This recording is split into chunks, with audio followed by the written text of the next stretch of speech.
ഒരിക്കൽ പാണ്ഡവർ വനത്തിലൂടെ സഞ്ചരിക്കുന്ന സമയത്ത് വലിയൊരു കൊടുങ്കാറ്റുണ്ടാകുന്നു. ആ കൊടുങ്കാറ്റിൽ ഭീമൻ ഒറ്റപ്പെട്ടുപോയി. ഒറ്റപ്പെട്ടുപോയ ഭീമൻ കാട്ടിൽ അലഞ്ഞു തിരിഞ്ഞു നടന്നു. അപ്പോഴാണ് ഒരു പെരുമ്പാമ്പ് ഭീമനെ വരിഞ്ഞു ചുറ്റി വിഴുങ്ങുവാൻ ഒരുങ്ങിയത്. അതിശക്തനായ ഭീമൻ ഏറെ പരിശ്രമിച്ചിട്ടും ആ പെരുമ്പാമ്പിനെ തന്റെ ശരീരത്തിൽ നിന്നും വേർപെടുത്തി മാറ്റുവാൻ കഴിഞ്ഞില്ല. അപ്പോൾ ഭീമൻ ചോദിച്ചു, ഇത്രയും ശക്തനായ താങ്കൾ ആരാണ്?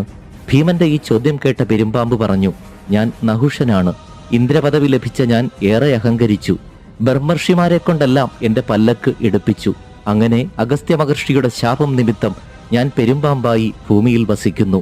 യുധിഷ്ഠിരൻ വന്ന് എനിക്ക് ശാപമോക്ഷം നൽകും എന്നും മഹർഷി പറഞ്ഞിരുന്നു. കഥ കേട്ട ഭീമൻ പറഞ്ഞു, ഞാൻ യുധിഷ്ഠിരനല്ല, അദ്ദേഹത്തിന്റെ അനുജൻ ഭീമസേനനാണ്. അതെനിക്കറിയാം.